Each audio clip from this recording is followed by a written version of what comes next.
Sudah lama sejak terakhir kali aku ke ibu kota, kata Edith sambil memandang keluar jendela kereta yang sedang melaju. Di seberangnya, Kilian menggendong Erdin, tersenyum pada Edith yang tampak bersemangat. Rasanya baru kemarin kita berangkat ke Raizen. Kita begitu sibuk hingga tidak tahu kemana perginya waktu. Aku tahu, aku harap semuanya baik-baik saja. Aku juga berharap begitu. Percakapan dan senyuman terasa damai seperti sebelumnya di dalam kereta yang bergoyang pelan itu. Namun tiba-tiba kereta itu berguncang hebat. Aduh, Edith, tenanglah, kau tidak apa-apa? Kilian menenangkan Edith yang terus ketakutan setiap kali kereta berhenti tiba-tiba sejak penculikan Shane. Edith tersenyum malu dan menepuk dadanya, dan Kilian membuka pintu kereta. Apa yang terjadi? Maaf tuan, ada anak kecil berlari di depan. Edith menjulurkan kepalanya keluar pintu mendengar jawaban sang kesatria. Anak itu tidak terluka kan? Anak itu baik-baik saja, tapi saya rasa dia sengaja melompat untuk mengemis. Saya akan segera mengusirnya. Edith menghentikan pengawal kesatria yang hendak turun dari kudanya. Tidak, bawa dia masuk agar dia bisa mendapatkan uang. Tapi nyonya, tidak apa-apa. Sejak memiliki anak, Edith tidak pernah lagi bisa melewati pengemis di jalan. Sekalipun uang yang diserahkannya berakhir di tangan ketua komplotan pengemis, setidaknya anak itu akan bisa melewati hari tanpa dipukuli. Beberapa saat kemudian, sang kesatria kembali sambil menarik tangan anak laki-laki yang cemberut itu. Lepaskan aku bisa berjalan dengan kedua kakiku sendiri. Dasar bocah kurang ajar, beraninya kau meninggikan suara di depan orang yang menolongmu. Anak laki-laki itu yang tidak repot-repot menyembunyikan ketidaksenangannya bahkan di depan seorang kesatria dari keluarga bangsawan, membungkuk saat dibawa untuk berdiri di depan Edith. Saya minta maaf karena menghentikan kereta keluarga bangsawan. Saya tersandung batu dan jatuh. Apakah kamu terluka? Lutut saya sedikit tergores, tapi selebihnya saya baik-baik saja. Lutut anak laki-laki itu yang terlihat melalui lubang di celananya berlumuran darah akibat hantaman batu, tetapi dia tampaknya tidak merasakan sakit apapun. Merasa kasihan padanya, Edith mengeluarkan sejumlah besar koin dan memberikannya kepada anak laki-laki itu. Namun, ketika anak lelaki itu melihat wanita itu hendak memberinya uang, tiba-tiba dia mengernyit. Saya tidak bermaksud mengemis. Itu adalah hal yang cukup sombong untuk dikatakan oleh seorang anak laki-laki yang terlihat seperti pengemis di hadapan uang. Aku tidak memberikannya kepadamu karena alasan itu. Ini untuk membeli obat. Lebih baik saya tinggalkan saja di sini. Saya pamit. Anak laki-laki itu membungkuk dengan anggun seperti seorang bangsawan kepada seorang wanita dan hendak berbalik dan pergi kalau saja Edith tidak menangkapnya. Tunggu, apa kamu punya tujuan? Kurasa aku hanya akan pergi kemanapun kakiku membawaku. Edith dapat melihat bahwa anak lelaki itu yang tampaknya masih berusia remaja sedang berusaha untuk tidak dipandang rendah oleh orang dewasa. Pakaiannya yang lusuh dan tubuhnya yang kurus kering tidak menunjukkan bahwa ia memiliki orang tua atau orang dewasa yang peduli di sisinya. Edith merasa kasihan terhadap anak laki-laki itu yang berpura-pura tangguh agar dapat bertahan hidup di gang-gang belakang yang kasar. Saya harus mendapatkan pekerjaan pada akhir hari ini, jadi saya sibuk. Selamat tinggal. Kalau begitu bagus, karena menurutku aku bisa memberimu pekerjaan. Anak lelaki itu yang hendak berbalik segera menoleh. Benarkah? Kilian yang berada di seberang Edith mengangkat alisnya dan bertanya, kenapa tiba-tiba? Edith memberi isyarat kepada anak laki-laki itu agar duduk di samping kusir, lalu mereka berangkat. Di penginapan tempat mereka menginap malam sebelum memasuki ibu kota, Edith duduk bersama anak laki-laki itu. Setelah dia mandi dan makan, parasnya semakin jelas terlihat. Dia adalah seorang anak laki-laki yang rupawan, berkulit putih dan berambut pirang. Kepada anak laki-laki yang ekspresi kakunya telah sedikit mereda, Edith mengajukan beberapa pertanyaan. Siapa namamu? Panggil saja saya dengan apa yang Anda mau. Apakah kamu punya orang tua? Tidak. Edith bertanya kepadanya di mana ia tinggal, apakah ia mempunyai teman sebaya, dan bagaimana ia bisa makan dan memiliki rumah, tetapi ia hanya memberikan jawaban yang samar-samar. Lalu matanya menyipit dan dia berkata, "Apakah benar Anda akan memberikan saya pekerjaan? Jika Anda berpikir untuk menjual saya ke suatu tempat, lebih baik Anda berhenti, karena saya baru saja melarikan diri dari seorang pedagang budak yang kejam. Kamu pasti telah melalui banyak hal." Jawaban Edith yang menenangkan tidak terduga, dan anak laki-laki itu tersentak. "Aku adalah Kontes Raizen. Aku sedang dalam perjalanan ke ibu kota untuk merayakan hari nasional." "Lalu, jika kamu tidak punya tempat lain untuk dituju, maukah kamu ikut ke Raizen bersama kami untuk bekerja? Kastil kami selalu membutuhkan tenaga kerja." Anak laki-laki itu mengernyitkan dahinya dan berpikir sejenak, lalu bertanya dengan lebih sopan, "Pekerjaan seperti apa yang Anda ingin saya lakukan?" "Posisi yang paling mungkin adalah sebagai pelayan di istana.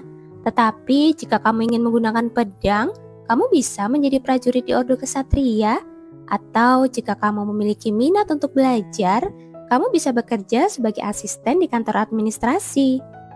Mata anak laki-laki itu sedikit berbinar, namun pada saat yang sama ada sedikit kebingungan dalam ekspresinya. "Ngomong-ngomong, apakah Raizen jauh dari ibu kota?" "Perjalanannya dengan kereta sekitar 10 hari. Ada apa?" Anak laki-laki itu tergagap sambil menggosok-gosokkan kedua telapak tangannya di celana. "Tidak apa-apa, saya akan mengikuti Anda, Nyonya." Edith merasa ada sesuatu yang tidak bisa diceritakannya, tetapi dia tidak memaksa. "Kita akan tinggal di ibu kota selama musim gugur dan dingin, dan aku akan memperkenalkanmu sebagai pesuruh suamiku, dan yang harus kau lakukan hanyalah berdiri di samping kami dan menjalankan tugas-tugas kecil." "Dimengerti," jawabnya patuh. Kekesalannya sudah hilang.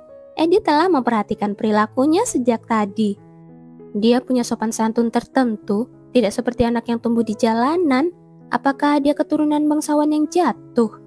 Cara dia menyapanya di bagian depan kereta terlalu wajar untuk dianggap meniru etika bangsawan.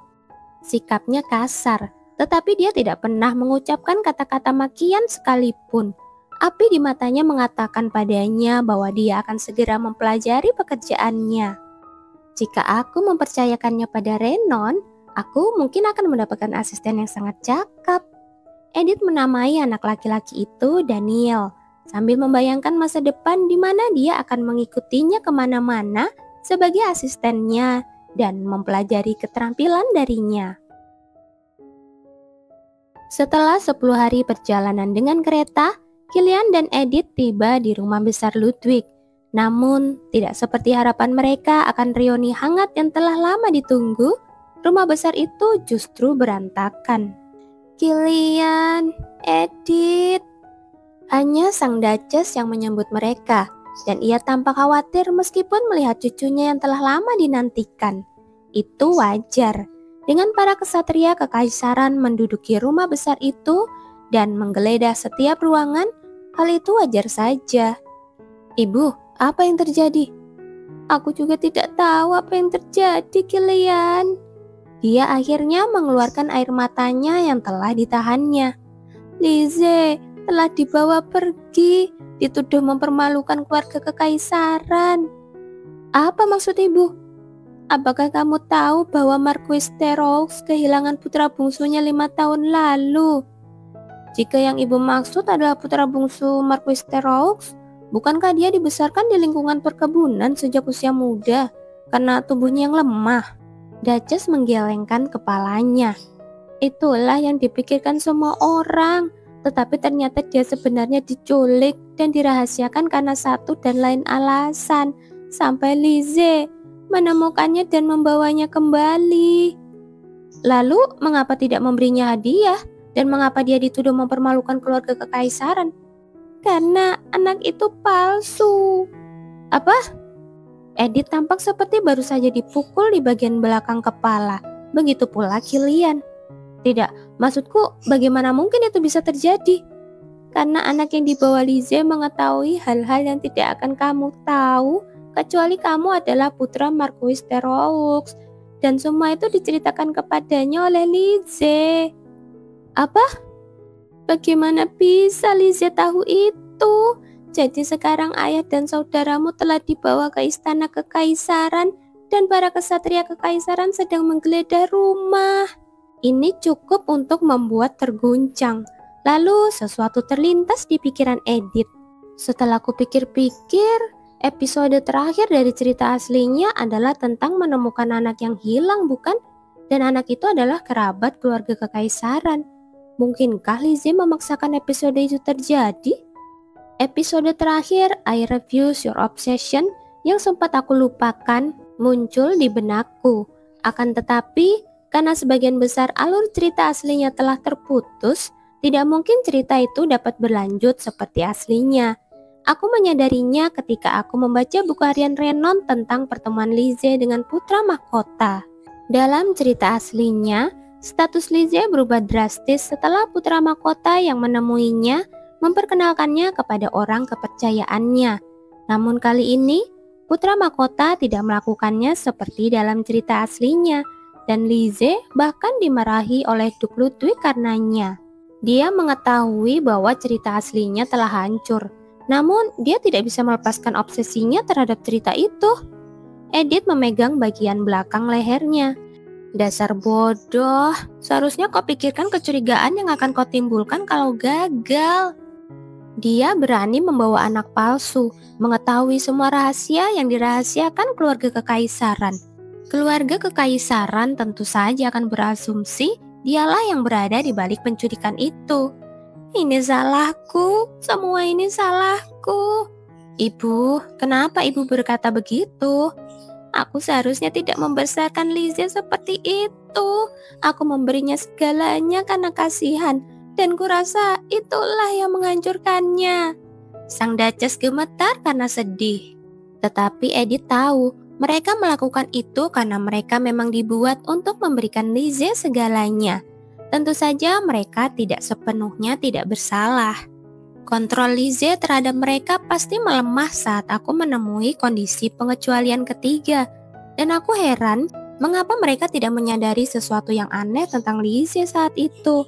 Ya, bahkan aku tidak menyadari dia adalah penulisnya sampai aku memenuhi semua persyaratan pengecualian. Jadi, siapa yang harus aku salahkan?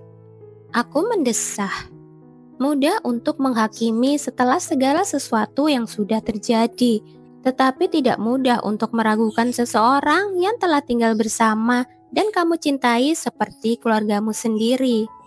Tepat saat itu, kereta lain berhenti di luar.